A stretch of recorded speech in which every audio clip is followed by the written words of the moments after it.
所以再见吧，再见吧，苗小姐，能否原谅那个招惹你的少年？跟随那一缕阳光，就能找到最美的世界。Définition générale, très générale de la méthode de coavantage.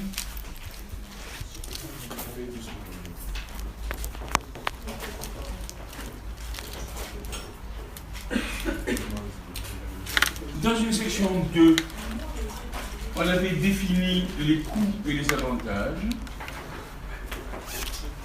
Définition des coûts et des avantages.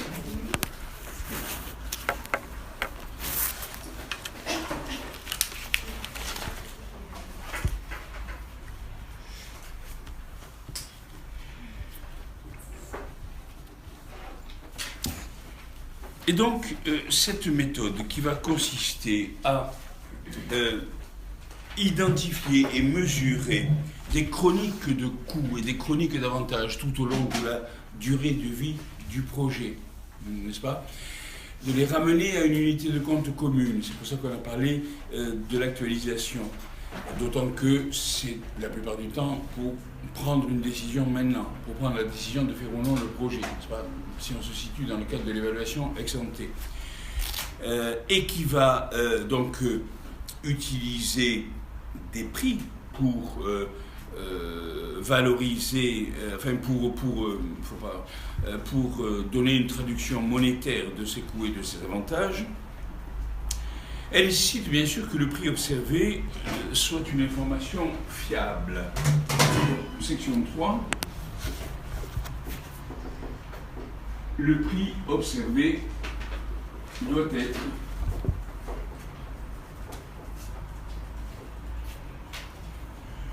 être une information fiable. Alors on va pas s'étendre beaucoup là-dessus puisqu'on en a déjà au fond parlé. Quelles sont les causes de non-fiabilité de ces prix? Le prix, normalement, est censé représenter le degré de rareté d'une ressource et les efforts qui sont consentis pour préserver cette ressource. Et donc, toute altération du mécanisme de révélation de ce prix va dégrader l'information que ce prix représente et va fausser les choix des acteurs. Toute altération de son mécanisme de révélation dégrade la qualité de l'information qu'il représente et fausse les choix d'acteurs. Alors, le marché observé, oui.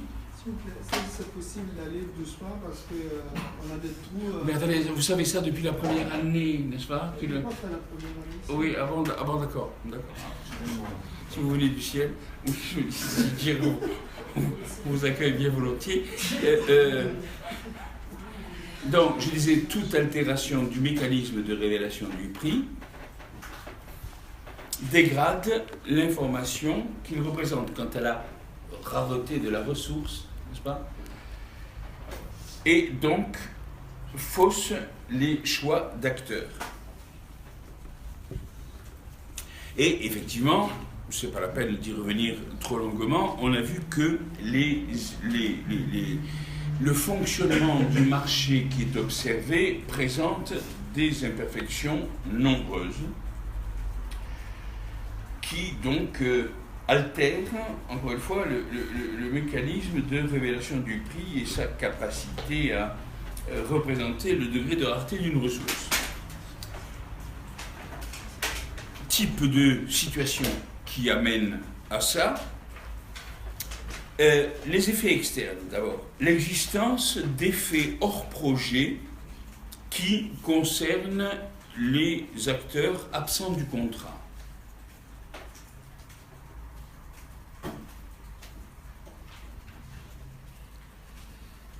D'autre part, autre phénomène aboutissant à donc cette altération de la qualité de l'information du prix observé, ce qu'on appelle l'asymétrie d'information.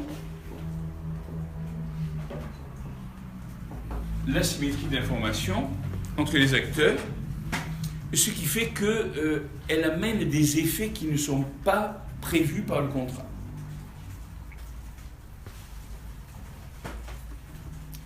Autre type de situation qui altère la fiabilité de l'information que constitue le prix observé,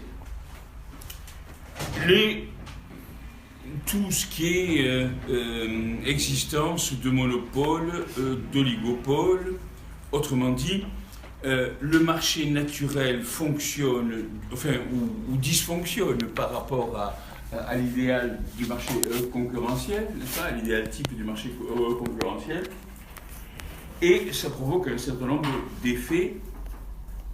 On verra ça tout de suite d'ailleurs, pour ce qui est des prix de monopole. Quatrième type de phénomène, il peut y avoir différentes modalités d'intervention publique, par exemple des subventions, par exemple des prix administrés. Ces phénomènes-là vont produire des effets qui vont avoir pour conséquence donc d'altérer la qualité de l'information des prix. Autre phénomène encore, vous avez dans un certain nombre de situations l'impossibilité d'observer un prix parce qu'il n'y a pas de structure d'échange, il n'y a pas d'offre, ou il n'y a pas de demande, ou il n'y a ni offre ni demande.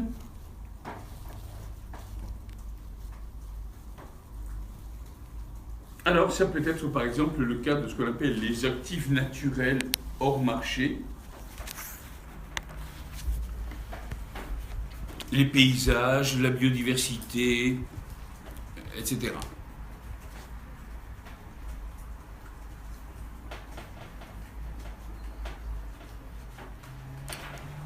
Et puis vous avez un autre type de phénomène, c'est-à-dire des échanges sans prix.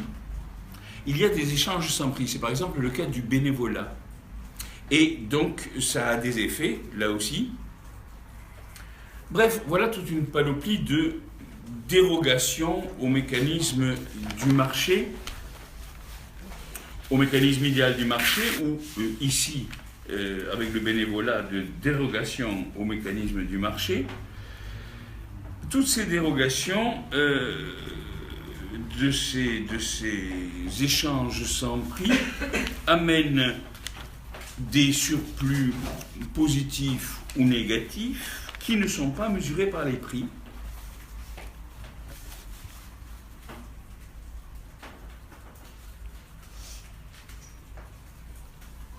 Et ça vaut pour toutes celles qu'on a dites, finalement. Et donc, nous avons une valeur de l'information du prix qui est faussée. Le prix qui est fourni par le système de prix, éventuellement, donc, fausse la valeur de l'information fournie. Et nous avons donc, dans ces conditions, un prix observé, mais qui est différent du coût collectif de production et qui est différent de l'utilité.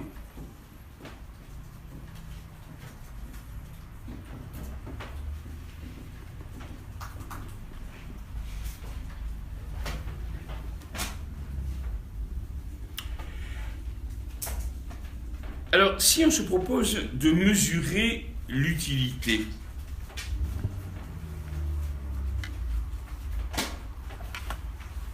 on va donc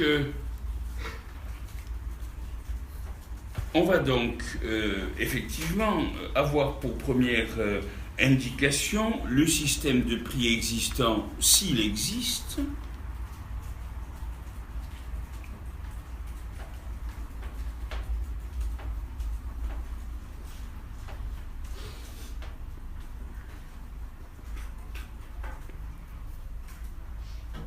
et puis on sera amené éventuellement à suivre un certain nombre de procédures pour déterminer des prix qui soient capables de servir à la mesure de l'utilité, c'est-à-dire de la valeur du bien ou du service produit. Alors nous verrons ces procédures plus tard pour certaines d'entre elles, quand on parlera notamment des méthodes de valorisation. Mais au fond, on peut dire dans un premier temps, premier type de situation, si on a des prix concurrencés d'équilibre, alors les prix représentent, mesurent l'utilité. Vous pouvez dire prix concurrencé d'équilibre égale utilité. Le prix d'un bien ou d'un service produit, n'est-ce pas, si c'est un prix concurrencé d'équilibre, va permettre de mesurer son utilité. Si vous avez des prix concurrencés que vous corrigez, par exemple, à cause des questions d'effets externes, et à ce moment-là, ces prix concurrencés corrigés, moyennant une procédure adéquate, vous permettent la mesure de l'utilité.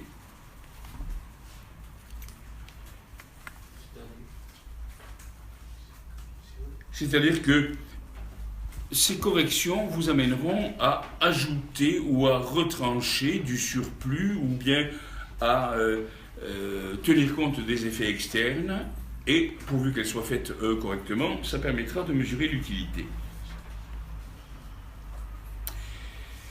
Si on a affaire à des prix abrités, corrigés, donc on n'est pas en marché concurrentiel, on tient compte donc du phénomène de rente pour corriger ces prix et on obtient une mesure de l'utilité.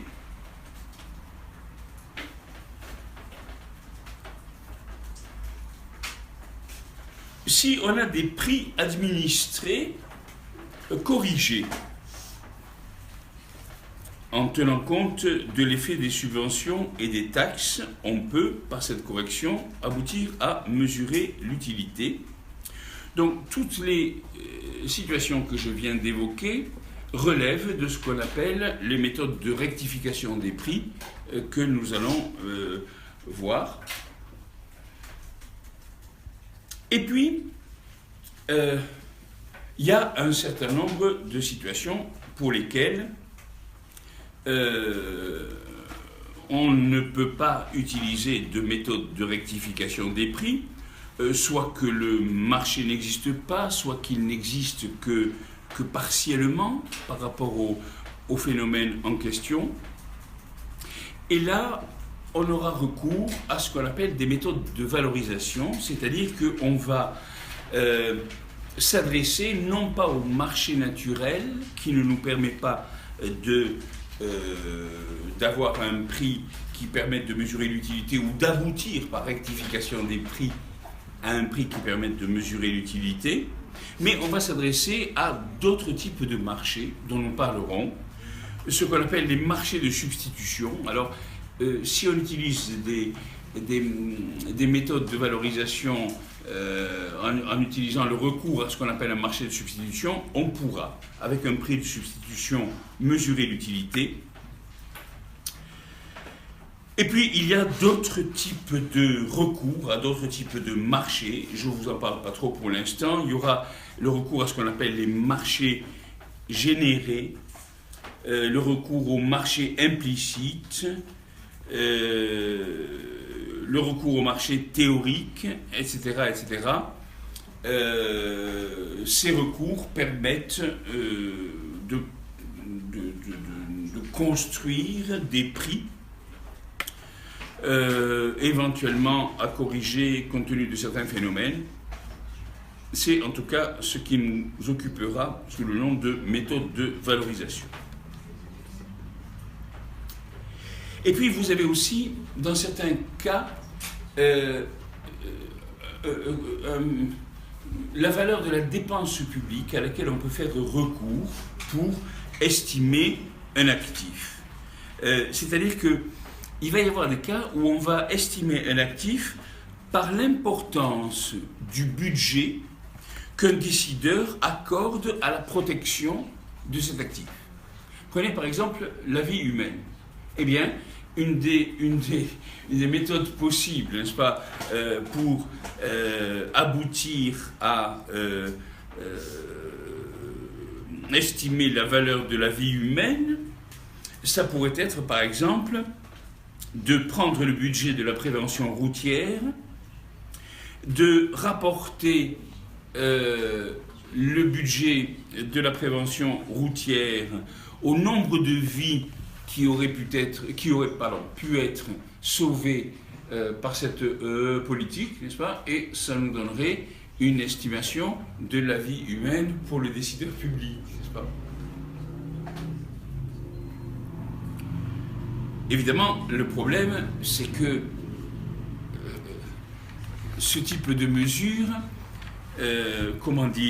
intègre un autre phénomène qui est l'efficacité des mesures qui ont été retenues par le politique. Évidemment, l'efficacité des mesures retenues va influencer les résultats, et donc, les résultats de la politique, donc ça va influencer la valeur de l'actif.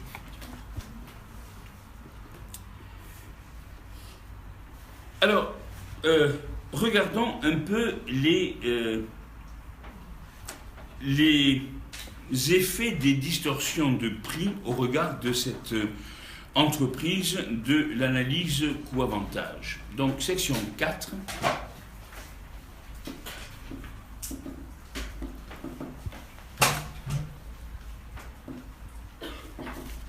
Principe au pluriel de l'analyse coût-avantage.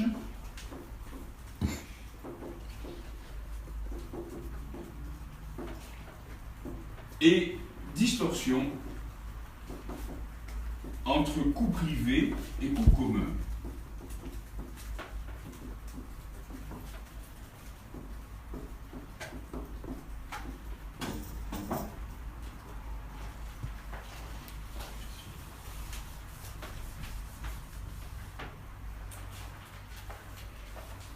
Et d'abord, paragraphe. Alors non, d'abord une petite introduction. Paragraphe 1, oui, on peut en faire un paragraphe. Le principe, paragraphe 1, le principe de la méthode et les distorsions de prix.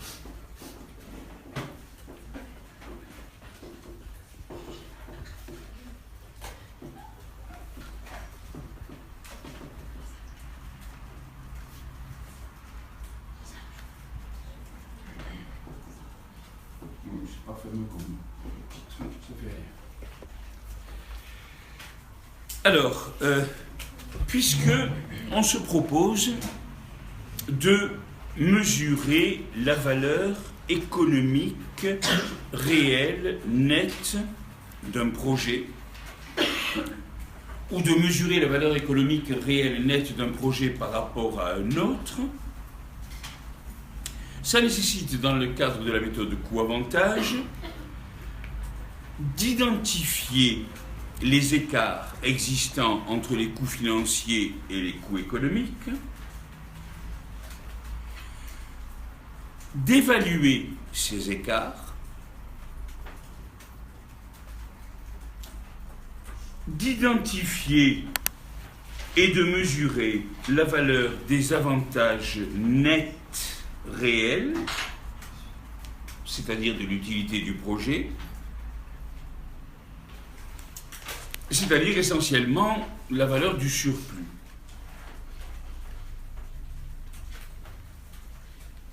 Ça, c'est le principe de la méthode, coût-avantage. Et ce qui est le fondement même de l'évaluation économique dans ce type d'entreprise, c'est la conséquence de l'existence de distorsions entre ce qu'on a appelé les coûts privés et les coûts collectifs, les coûts supportés en commun, c'est-à-dire entre les coûts privés, c'est-à-dire ceux qui sont ceux du porteur de projet, si vous voulez, pour faire simple, et l'ensemble des coûts qui sont supportés en commun par d'autres ou par l'ensemble des acteurs. C'est à partir de l'analyse de ces distorsions et c'est à partir de l'analyse de leur nature et de leur importance qu'on va pouvoir proposer des méthodes correctrices des prix observés. Correctrices, il faut bien se mettre d'accord là-dessus, n'est-ce pas? Ça ne va pas corriger les effets de ces prix. Ça va corriger les valeurs qu'il convient d'attribuer aux choses pour conserver un caractère efficace à la décision. Ça ne va pas changer le monde, n'est-ce pas? Ça va changer la rationalité économique de la décision qu'on va prendre concernant ce projet. Les valeurs qu'il convient d'attribuer. Pardon? Oui, les valeurs qu'il convient de leur attribuer pour conserver un caractère efficace à la décision.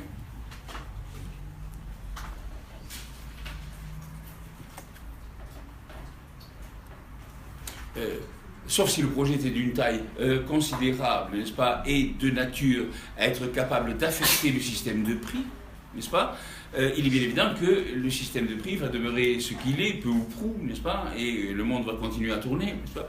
Mais la décision qui aurait été prise concernant le projet ou concernant le choix du projet parmi une collection de projets aurait été une décision économiquement rationnelle, n'est-ce pas, c'est-à-dire respectueuse du degré de rareté relative de la ressource, des ressources utilisées pour les collectivités. Ok ?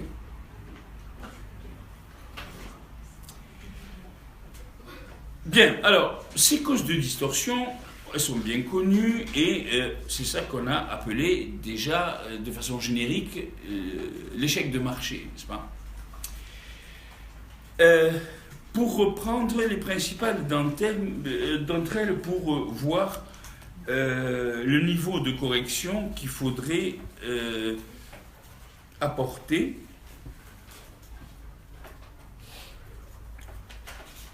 sachant que nous allons voir par la suite les modalités de cette correction, de cette rectification des prix. Commençons d'abord par la subvention. La distorsion de subvention.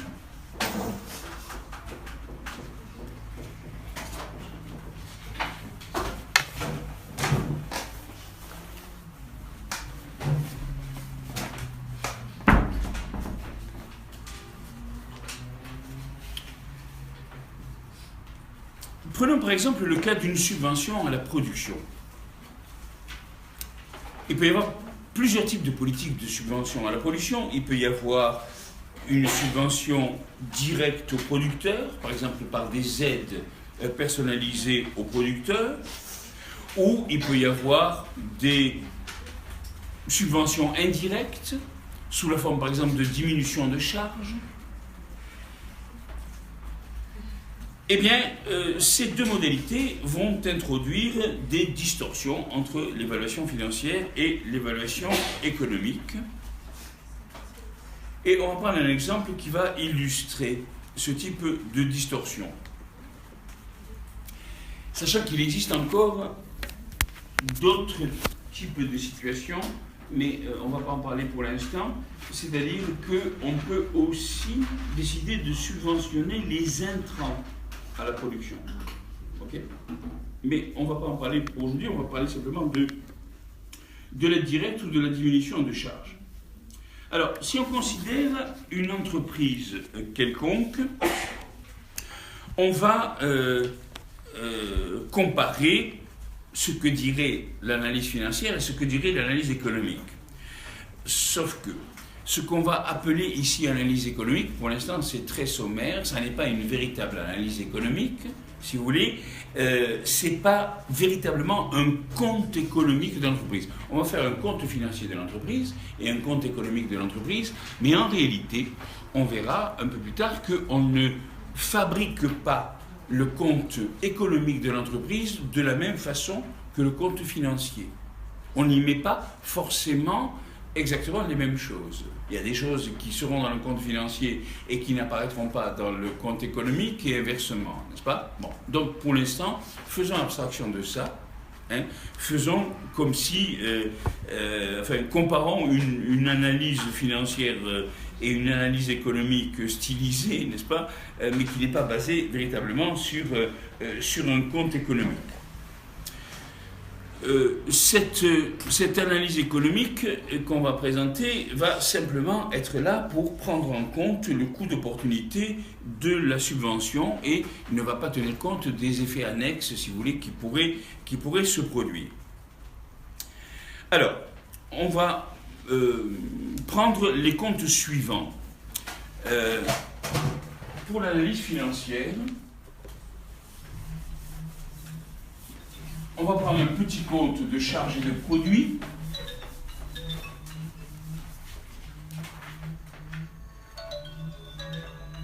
Excusez-moi.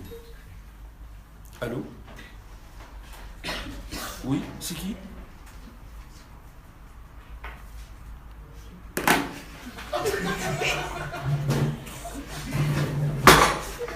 J'ai compris.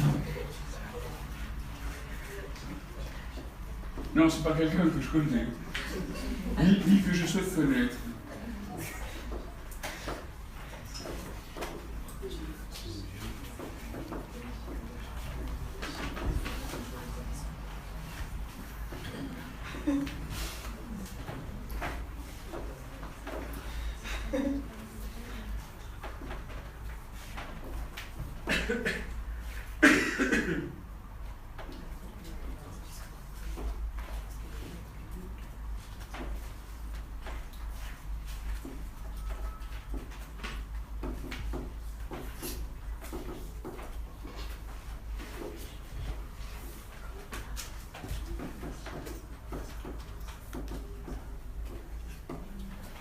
Alors, supposons que, au titre de l'analyse financière, on ait des charges qui soient des consommations intermédiaires pour une valeur de 5 000, valeur ajoutée pour une valeur de 2100 et des produits 1000 multiplié par 5 le prix, donc un chiffre d'affaires de 5 000. Et supposons qu'il y ait des subventions à cette production de 3 000.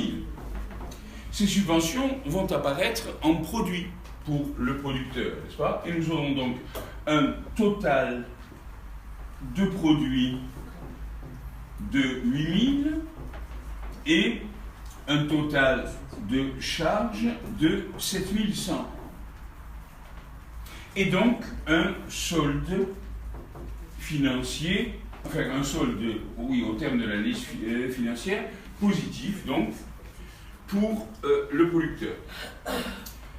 Maintenant, si on regarde l'analyse économique pour l'ensemble, on aura des consommations intermédiaires de 5 000, une valeur ajoutée dans l'opération de production de 2100, la production de 1000 produits vendus à 5. Seulement, les subventions seront une charge pour la collectivité et en même temps un produit pour le producteur. Ce qui fait qu'on aura un total de produits de ce compte, de cette analyse économique de 8 000 et un total de charges de 10 100. Autrement dit, on aura un solde ici avec ce chiffre négatif de moins 2100.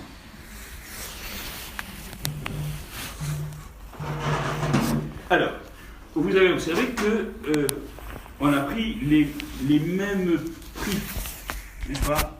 Autrement dit, on fait l'hypothèse que les prix financiers retenus soit ne nécessitent pas de rectification, soit ont été déjà rectifiés. D'accord?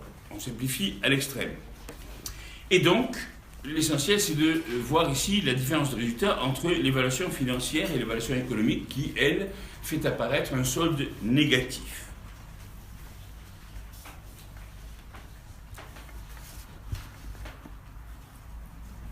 Alors, la subvention, donc, est coûteuse, évidemment, pour la collectivité. Ici, elle est coûteuse économiquement, et on peut même rajouter qu'elle serait d'autant plus coûteuse économiquement si les subventions publiques devaient être, comme c'est le cas quelquefois, inadaptées ou bien incohérentes. Elles ne le sont pas forcément, mais si elles le sont, leur coût économique est d'autant plus important. Il y a des exemples. Prenez par exemple l'aide au drainage des zones humides, l'aide à la plantation de résineux sur des surfaces qui seraient, ou des sites qui seraient d'un grand intérêt écologique, l'encouragement à la production agricole intensive, etc., etc. Le montant de l'aide agricole au pays de l'OCDE atteignait en 1994 175 milliards de dollars, c'est-à-dire 45% de la valeur de la production totale de ces pays. 45%. Donc, quand il y a un soutien massif, ça amène des distorsions majeures dans le système des prix agricoles et donc dans les comportements des exploitants agricoles, qui vont être des comportements générés de surinvestissement, de destruction des milieux naturels, etc., etc. Cela dit, indépendamment de cette échappée qu'on a fait sur les décisions particulièrement incohérentes, si vous voulez, et économiquement coûteuses en matière de subventions. Il n'en reste pas moins que la comparaison qu'on peut faire entre les deux comptes nous montre clairement que pour le décideur privé, la subvention est une diminution de charge ou un produit, et pour la collectivité, elle est un coût. Et donc, de toute façon, la subvention peut, pour garder une formulation prudente, la subvention peut encourager à court terme l'investissement inefficace et peut masquer à long terme la réalité et créer des raretés artificielles.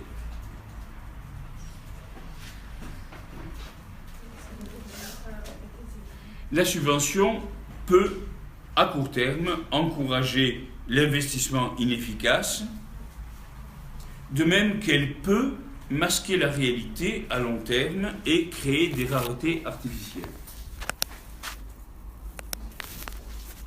Alors,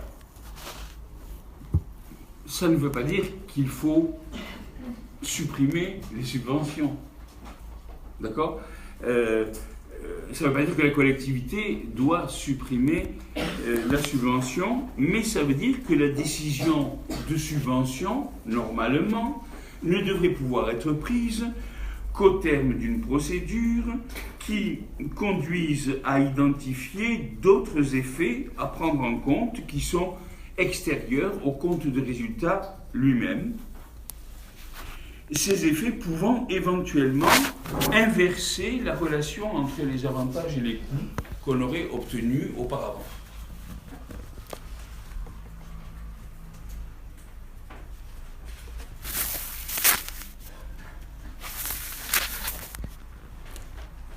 Cela dit, pour revenir au cas notamment particulier de l'agriculture, mais dans un certain nombre de cas, mais très, très clairement en agriculture, il faut préciser que si on dissocie la subvention de l'ensemble de la réalité d'une exploitation agricole, ça peut conduire à des erreurs de jugement.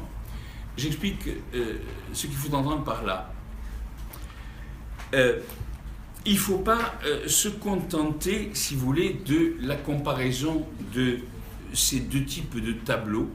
Si vous voulez, il faudrait prendre en compte la réalité économique de l'exploitation.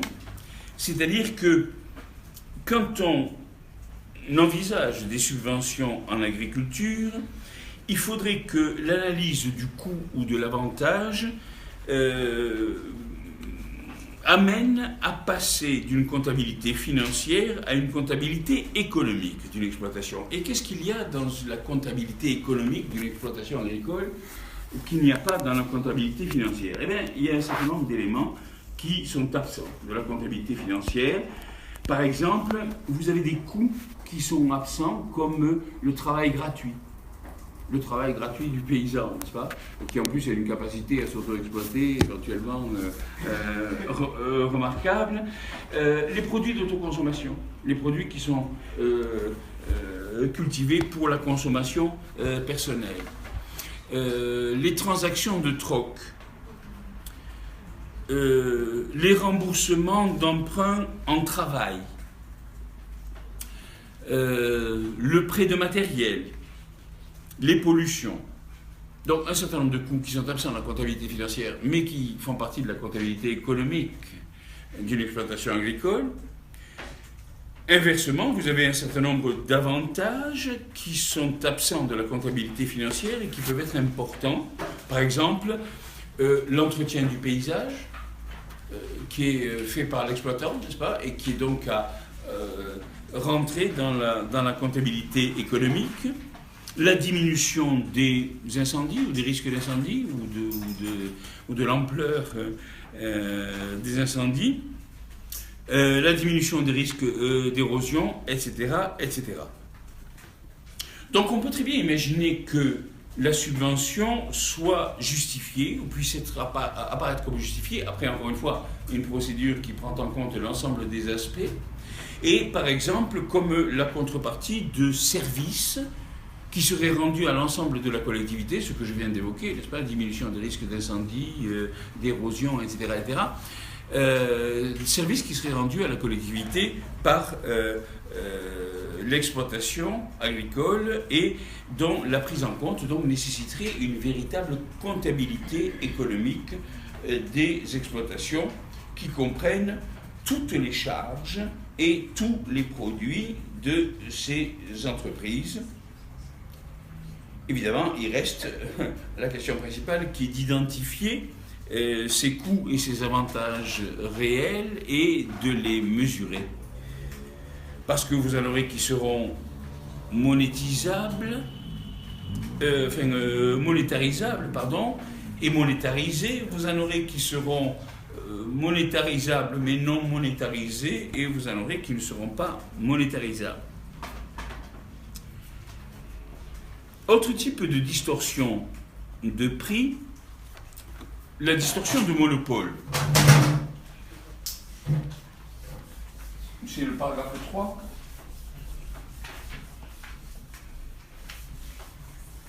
Bon, ça c'est quelque chose que vous avez vu en microéconomie dans les premières années, donc je ne vais pas rester longtemps dessus. Paragraphe 3, la distorsion de monopole.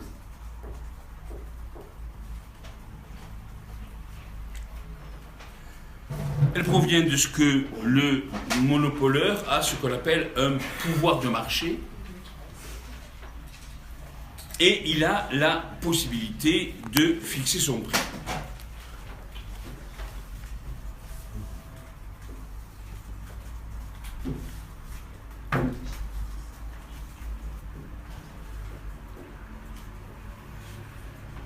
Alors, supposons que si le marché était un marché dont les conditions permettent de s'établir à une quantité d'équilibre et un prix d'équilibre, on serait donc ici, n'est-ce pas?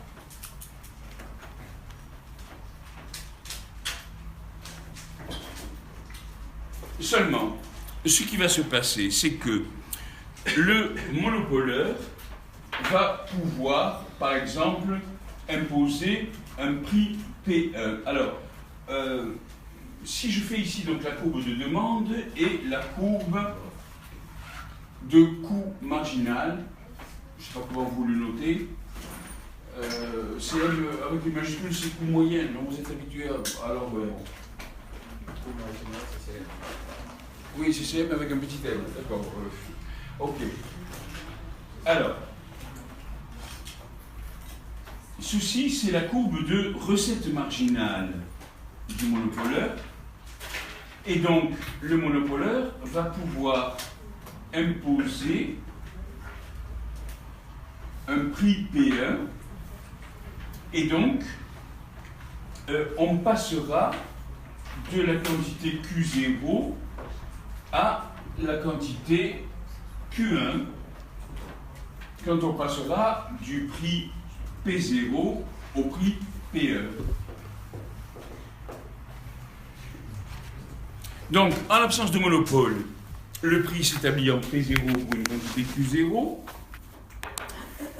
La disparition de la situation de concurrence au profit de celle de monopole se traduit donc par une diminution des quantités et par une augmentation du prix. C'est une situation d'inefficacité qui est bien connue et qui justifie le contrôle des monopoles, puisque le prix de monopole ne traduit pas la meilleure organisation productive pour la collectivité.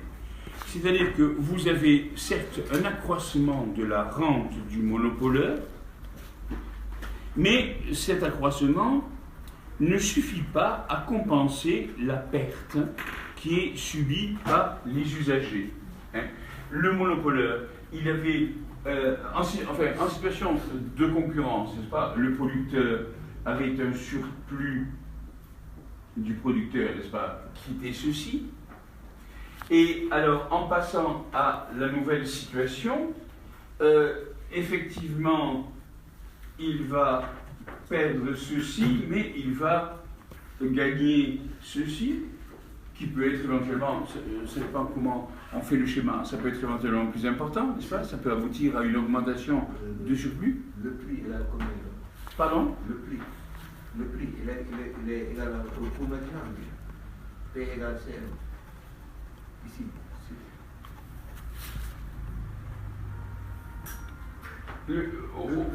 Au coût marginal de... Comment? Le P, ce qu'on a appris, le P égale CM, coût marginal. CM, c'est le coût marginal, oui. Alors, donc, voilà ce que devient, si vous voulez, le surplus du producteur, du monopoleur. Bon, supposons que, ce n'est pas le cas dans ce schéma, n'est-ce pas? Supposons que donc, le surcroît de surplus soit plus important pour lui que la perte de surplus due à la diminution de la quantité produite. D'accord? Mais en tout cas, même si ce surcroît de surplus, je peux maquiller un peu le truc pour qu'on y arrive, hein, c'est pas grave.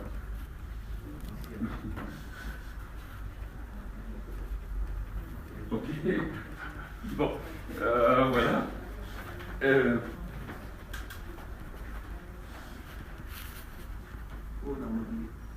Et donc, par contre, donc, les consommateurs dont en situation de concurrence, le surplus était ceci, n'est-ce pas? Non plus que ceci. D'accord? Et par conséquent, encore une fois, c'est donc inefficace pour la collectivité dans la mesure où un surcroît de surplus éventuel, n'est-ce pas, du monopoleur ne compense pas la perte supportée par les usagers. Donc c'est inefficace pour la collectivité si on considère le surplus agrégé, puisque dans ce surplus agrégé, il y a bien sûr le surplus du producteur, le surplus du monopoleur, mais il y a aussi, évidemment, la variation de surplus imposée par cette situation aux consommateurs.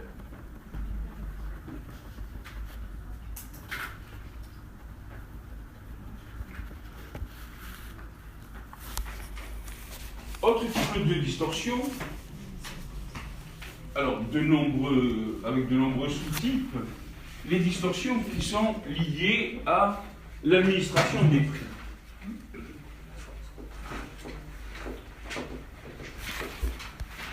Les prix administrés.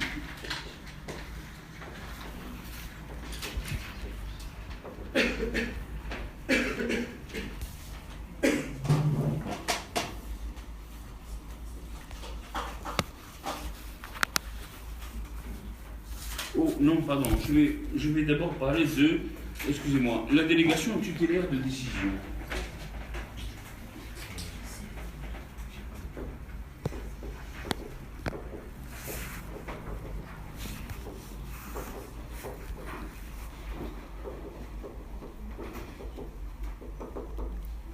La délégation tutélaire de décision.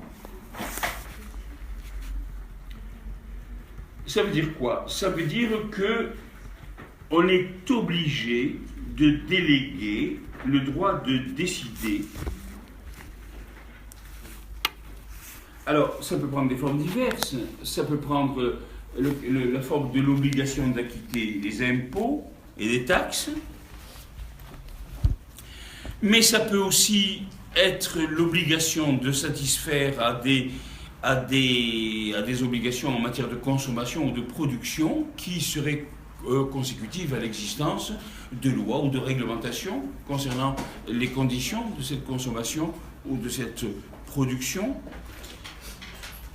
C'est-à-dire que vous avez des lois ou des règlements qui redistribuent les droits de consommation et qui redistribuent les droits de production. Autrement dit, vous avez des biens et services qui sont donc sous tutelle, n'est-ce pas? D'où le nom de générique de délégation tutélaire de décision qu'on a emprunté pour ce paragraphe. Alors, je ne reviens pas sur la distorsion de taxation, puisqu'on l'a vu, elle est cause de dysfonctionnement dans l'allocation des ressources par elle-même. On l'a vu l'autre jour, n'est-ce pas? On a vu ses conséquences en termes d'efficacité des marchés. Mais si on regarde l'aspect délégation de décision, on voit que, indépendamment de cet effet de la taxation, de diminuer l'efficacité, le degré d'efficacité du marché, elle oblige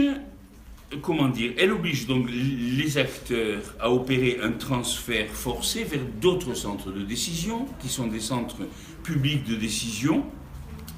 Et donc, on déplace le niveau de la décision qui est prise et on déplace la nature de la décision qui est prise.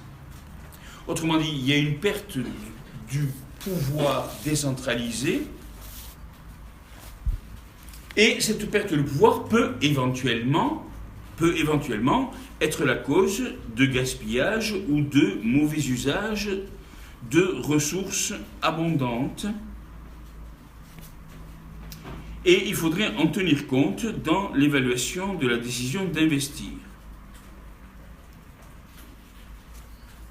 Donc une confiscation de pouvoir, une confiscation de ressources qui peut être mal utilisée, comme je viens de le dire, si vous voulez, du point de vue économique, ou qui peut être bien utilisée. On peut aussi analyser cette confiscation de pouvoir et de ressources comme une obligation de participation à la production de biens consommés en commun et dont les effets pourraient être positifs pour tous. Obligation de participation. Obligation de participation. Cette obligation de participation à la production de biens qui sont consommés en commun et consommation dont les effets soient positifs pour tous. Donc la question est évidemment pendante, n'est-ce pas? À chaque fois, il faudrait normalement considérer les tenants et aboutissants du problème avant de se prononcer sur le caractère négatif ou le caractère positif d'une taxation. Évidemment, la question du caractère positif ou négatif d'une taxation relève bien entendu des préoccupations de l'évaluation économique, n'est-ce pas? Il s'agit de politique fiscale, n'est-ce pas? Donc on est là dans le domaine même de l'évaluation économique. Maintenant, quand il s'agit de l'évaluation de projet, c'est une question qu'il est en réalité extrêmement difficile de prendre en compte et qui n'est la plupart du temps pas prise en compte parce que il faudrait, pour qu'on puisse prendre en compte les effets de la taxation au niveau d'un projet, il faudrait que ces effets soient identifiables et mesurables au niveau d'une telle décision. Et alors, c'est rarement le cas parce que vous savez qu'il y a un principe dans les finances publiques qui est le principe de non-affectation des ressources, enfin des recettes, n'est-ce pas, en finances publiques, c'est-à-dire que l'impôt est prélevé, mais l'impôt prélevé n'a pas une destination a priori précise, n'est-ce pas, on ne peut pas flécher. Alors, à une époque, on nous a dit, quand on a créé la vignette automobile, n'est-ce pas, on a dit ça va aller aux vieux, n'est-ce pas, mais ça ne veut strictement rien dire. En finances publiques, c'était un argument de marketing fiscal, n'est-ce pas, ça ne veut strictement rien dire. Il y a un principe de non-affectation des ressources. Ce qui fait que les effets qui seraient issus de la part fiscale qui aurait été prélevée ne peuvent pas être identifiés. Et donc, par conséquent, c'est extrêmement difficile d'imaginer pouvoir les prendre en compte pour ce qu'ils sont. Je vous ai dit qu'il y avait également, il n'y a pas que les taxes, il y avait également l'aspect redistribution des droits de consommation et redistribution des droits de production.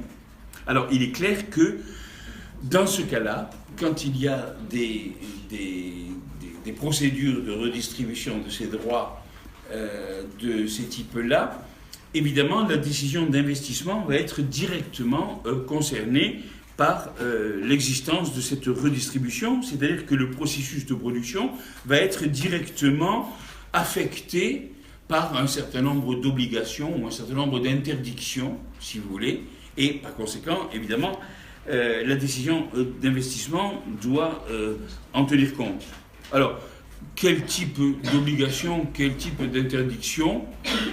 Ça va être par exemple des obligations qui concernent la sécurité interne à un processus de production, dans une unité de production, la sécurité externe. Bon, ça va être par exemple l'interdiction pour des raisons identiques de l'utilisation de certains types de biens intermédiaires particuliers ou de certains types ou l'interdiction même franchement de certains types de production, etc., etc. Donc vous avez dans ce cas-là aussi une tutelle, si vous voulez, qui comment dire, par des procédures liées à la loi ou à la réglementation, affecte donc les conditions de la décision d'investissement, n'est-ce pas? Et alors, si on parle en termes de projet, ça peut très bien affecter le choix de localisation du projet. Le fait qu'il y ait une tutelle ici, n'est-ce pas, qui se manifeste de telle et telle façon, et qu'il n'y ait pas la même tutelle là ou les mêmes manifestations de la tutelle ailleurs, ça peut évidemment influencer les choix de localisation du projet et ça doit être intégré évidemment au calcul économique qui va présider à ce choix de localisation du projet. Si vous avez un projet que vous pouvez implanter alternativement ici ou là, n'est-ce pas? Bon, c'est évidemment quelque chose qui va être intégré dans le calcul économique lié au choix d'implantation.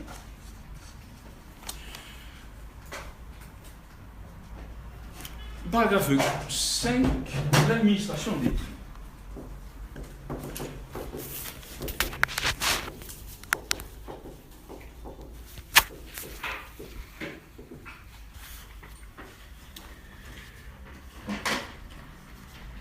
C'est une pratique, la pratique des prix administrés, des prix fixés par l'administration, par décret, par c'est une pratique qui a été extrêmement courante dans dans beaucoup de pays dits en développement, soit pour des denrées stratégiques politiquement comme le prix des denrées de base vendues en ville, n'est-ce pas? Il est normal que les pouvoirs politiques se préoccupent de cette variable hautement sensible qui est, par exemple, le prix du riz sur les marchés urbains, n'est-ce pas? Parce que, pourquoi hautement sensible? Parce que la population est nombreuse, elle est rassemblée, elle n'est pas loin du palais présidentiel, n'est-ce pas? Et donc c'est une variable hautement sensible, n'est-ce pas? Ou alors les prix des produits d'exportation, n'est-ce pas? On va avoir, par exemple, dans certains pays, il y avait des pratiques de ce qu'on appelait le barème, c'est-à-dire fixation administrative du prix payé aux producteurs, n'est-ce pas, du prix à l'exportation, sur le quai, n'est-ce pas? Et puis, le barème, ça représentait, au fond, tout ce qui allait à ce qui est margé au différentiel de prix entre le prix vendu à l'extérieur et le prix payé aux producteurs. Ça rémunérait un certain nombre de gens ou d'institutions, etc., etc. Alors, vous aviez donc des prix administrés. Bon, bien sûr, il ne suffit pas de décider administrativement de prix, il faut aussi avoir la capacité économique et politique, n'est-ce pas, de les faire respecter, ces prix administrés, n'est-ce pas? Bon, c'est encore autre chose. Il y a des techniques pour ça. Vous ne pouvez pas mettre un soldat derrière chaque producteur, n'est-ce pas, ou derrière chaque commerçant. C'est assez coûteux. Mais je ne sais pas si vous pouvez, par exemple, en tant que puissance publique, si vous pouvez contrôler une masse suffisante de ce marché pour que le prix que vous voulez voir adopté s'impose effectivement, ou en tout cas, bon, bref. Alors, cela dit, donc des prix administrés. Alors des prix administrés, il y en a eu aussi dans les pays dits développés, n'est-ce pas? En France jusqu'en 1986, c'est-à-dire le gouvernement Balladur, gouvernement de première cohabitation, de deuxième cohabitation sous la présidence de Mitterrand, il y a eu le passage à la liberté des prix, n'est-ce pas? C'est-à-dire que depuis la fin de la Deuxième Guerre mondiale, en fait, les prix étaient d'abord administrés de façon rigoureuse, en tout cas à cause des carences, si vous voulez. Donc, et puis par la suite, il y a eu, alors c'était plus de l'administration directe, mais il y a eu des tas de contrats entre l'État et les industriels, n'est-ce pas, pour modérer les prix. Alors il y a eu une quinzaine de types d'accords de ce genre, avec chaque fois des noms différents. Vous savez, parce que un des gros boulots de l'administration, c'est de donner un nom différent à une mesure qui a déjà été prise dans le même esprit, n'est-ce pas, auparavant, mais bon, de lui trouver un nom différent pour la vendre, n'est-ce pas, bon. Alors, donc ça existe, les prix administrés, et alors ça a un certain nombre de risques, comme du reste toutes les politiques de prix. Les politiques de prix sont des politiques risquées. Parce que, alors d'abord parce qu'elles sont risquées parce qu'elles sont tentantes, dans la mesure où, à court terme, elles donnent des effets extrêmement rapides et extrêmement efficaces, n'est-ce pas? Quand vous manipulez un prix pour pouvoir obtenir tel ou tel type de comportement, n'est-ce pas? À court terme, c'est efficace, n'est-ce pas? Mais, alors, du coup, c'est un instrument politique très tentant, n'est-ce pas? Mais, en même temps, c'est très risqué parce que ça a des effets, notamment économiques, qui peuvent être extrêmement négatifs et notamment à terme, et qui peuvent contrebalancer largement les effets politiques positifs, n'est-ce pas, qui étaient attendus et peut-être obtenus à court terme. Alors, regardons d'abord ce qu'il en est de l'administration du prix des biens.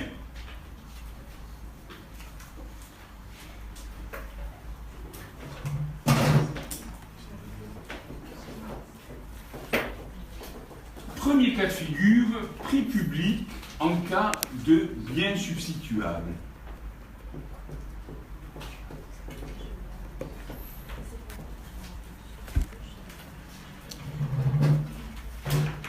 Prix public en cas de bien substituable.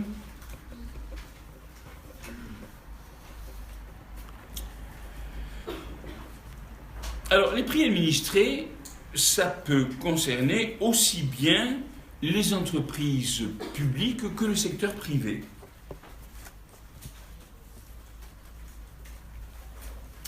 Quand il s'agit de prix public, d'administration de prix public, ça peut conduire éventuellement à déterminer des prix qui peuvent représenter un écart qui peut être très important avec le coût de production. Il existe même des biens à prix nul. Il existe même des biens à prix nul et par conséquent, l'évaluation de ces biens ne pourra se faire qu'à partir de la mesure des coûts d'opportunité et des avantages d'opportunité. Dans tous les cas, donc, l'administration des prix va déformer le système des choix et c'est sur cette déformation du système des choix qu'on doit baser le principe de la mesure des effets du projet. Alors, posons là encore un exemple simple à propos de deux productions substituables. Supposons deux productions substituables A et B, qui sont des productions énergétiques, et supposons qu'elles n'aient pas, donc elles sont substituables, leur produit est substituable, mais elles présentent des ratios prix et kilowattheure qui ne sont pas le même, kilowatt, pardon, prix kilowatt qui ne sont pas les mêmes.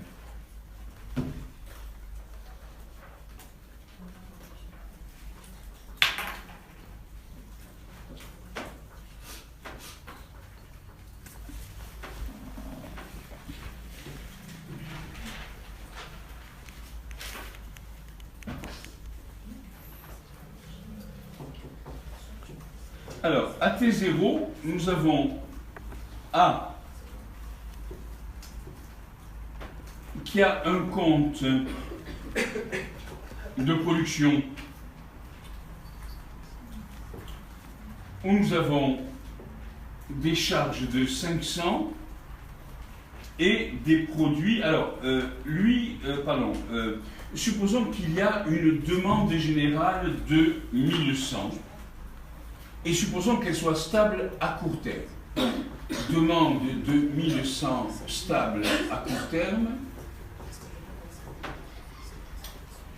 Et supposons que nous ayons des ratios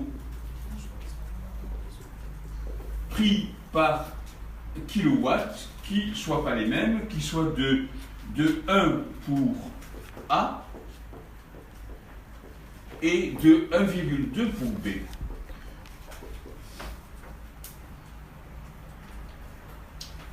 Donc 1, c'est le prix de l'équivalent kilowattheure du bien A, kilowatt, décidément.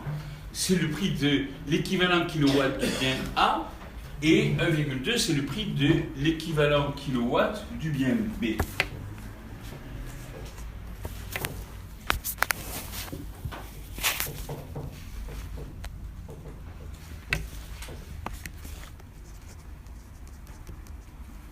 Alors, on va supposer en plus que les prix de vente sont égaux aux coûts marginaux en T0.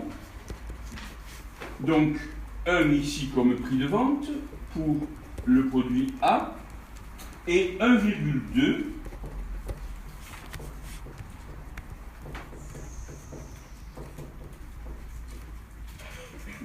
pour le produit B.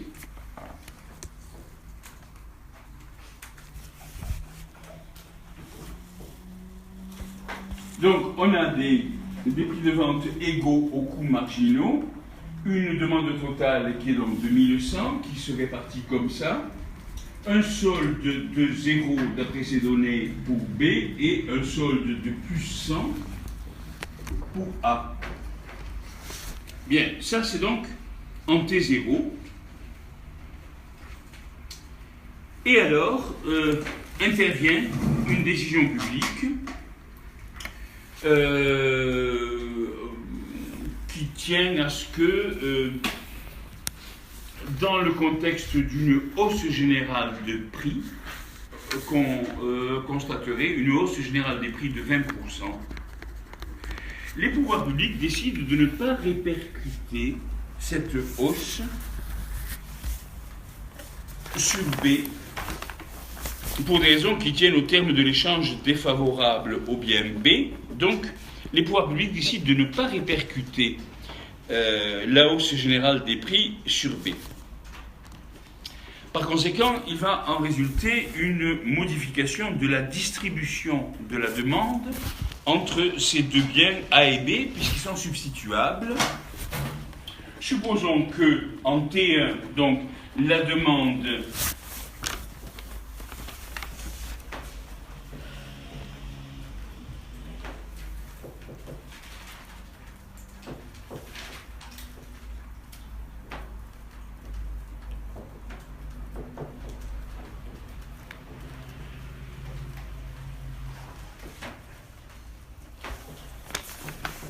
qu'une partie de la demande qui se portait sur le bien A se reporte sur le bien B dans ces conditions.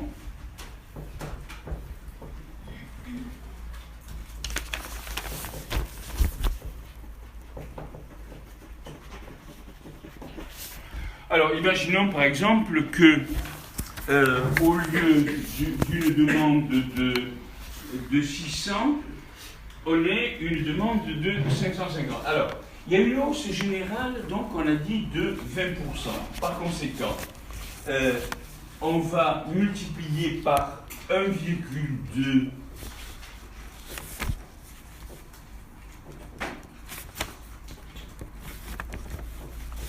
on va multiplier par 1,2 tout. Donc les charges, supposons les charges, supposons bien que il n'y ait plus qu'une vente de 550. Supposons que les charges restent physiquement les mêmes, mais elles sont valorisées en multipliant 500 par 1,2. D'accord? Et le produit sera vendu par A, non plus à 1, mais à 1,2, puisque le prix a augmenté. Ça fait donc 660 de chiffre d'affaires, et on a donc un solde de plus 60. Quant à B, alors B, il va avoir la possibilité de vendre 550 à 1,2, ça fera 660. Donc les produits sont valorisés à un prix, enfin ils sont multipliés par 1,2. Les charges aussi. Et on va avoir un solde de moins 60. Alors, la conséquence du tarif public du bien A en T1, ça nous conduit à une situation où on est passé d'un avantage, parce qu'il y a une partie de la demande qui se portait auparavant sur le bien A, qui s'est porté désormais sur le bien B. Alors, donc, on est passé d'une situation de résultat collectif de plus 100 à une situation de résultat collectif de 0. Est-ce que c'est vu? Et en plus, non seulement ça constitue un encouragement à la consommation des produits qui étaient le plus coûteux à produire, mais en plus, ça va nécessiter une subvention d'exploitation pour que B puisse continuer sa production.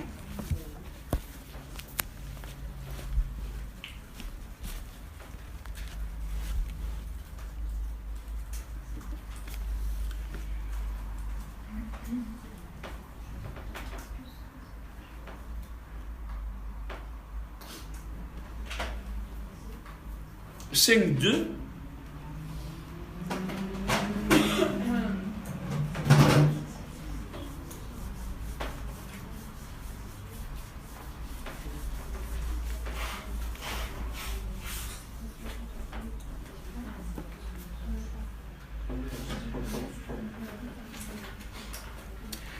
Prix public redistributif.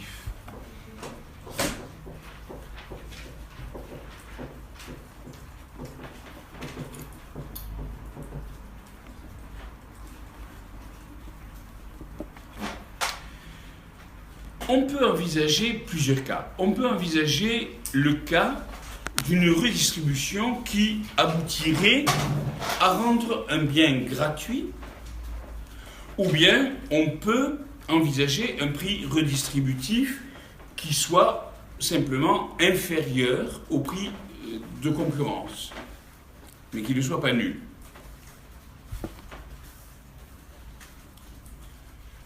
Alors, regardons d'abord le cas d'un prix gratuit.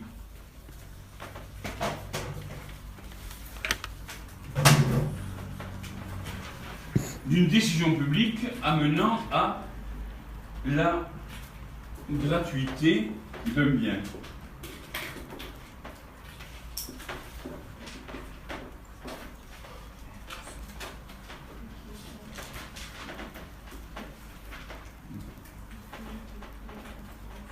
Alors, nous avons ici la courbe de demande.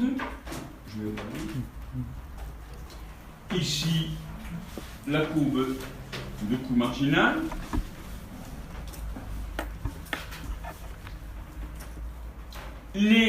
Le prix d'équilibre, la quantité d'équilibre aurait été de Q1 et le prix de P1. Et puis, ce bien public se trouve proposé à un prix nul.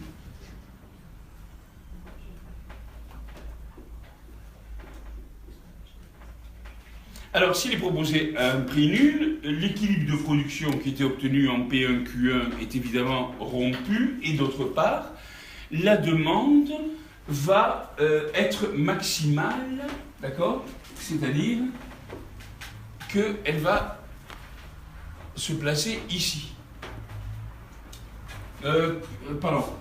Quantité maximale, puisque c'est un abscisse, quantité maximale, donc, correspondant au prix nul. Et alors, ce qui est intéressant à voir, c'est que on va avoir, pour la quantité supplémentaire produite, c'est-à-dire la quantité Q1-QM. Alors, je vais faire ici des primes. On va avoir, pour cette quantité, un coût de production qui va être de A plus B. Coût de production de Q1-QM, A plus B. Alors que l'utilité qui va être retirée de cette production supplémentaire ne sera que A. Pour une utilité de A. Autrement dit, la production gratuite va coûter à la collectivité la différence entre les deux, c'est-à-dire B. Coût collectif B de la production gratuite.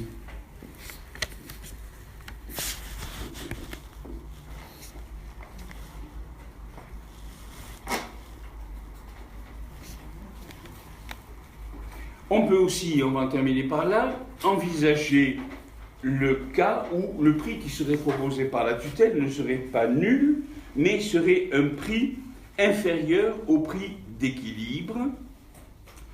Alors, à ce moment-là, faisons le même schéma.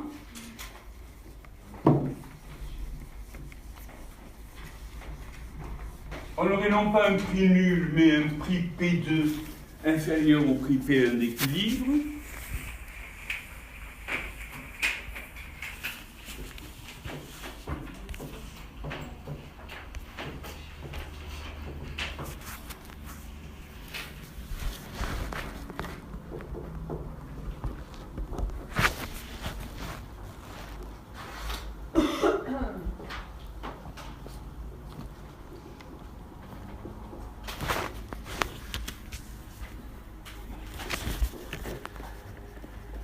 Supposons un prix P2.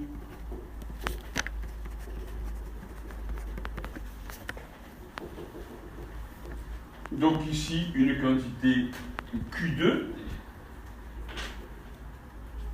J'aurai donc A' ce triangle et B' celui-là.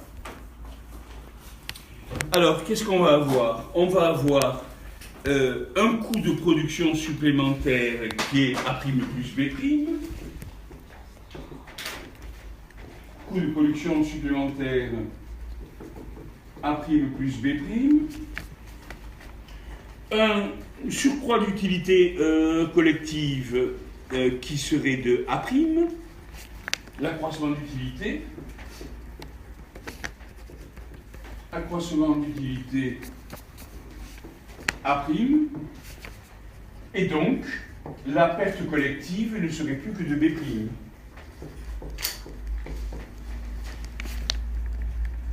Donc, le coût collectif de cette mesure, lié à ce prix redistributif, serait de B'. Alors, évidemment, comme dans les cas précédents, le coût financier du prix redistributif peut très bien se trouver compensé, voire même plus que compensé par des avantages qui ne seraient pas pris en compte dans le calcul que nous venons de faire. Il reste que, donc, on pourrait très bien l'imaginer, il reste que quand même, d'une façon générale, l'administration des prix nuit, en tout cas, à la qualité de gestion du service. Ce qui fait que, à l'heure actuelle, au fond, il y a un principe qui est reconnu, qui est de déconnecter éventuellement la production et la redistribution. Autrement dit, d'opérer la redistribution de manière indirecte, par exemple, par des mesures de type fiscal, n'est-ce pas, mais de la déconnecter de la production. On en reste là pour aujourd'hui.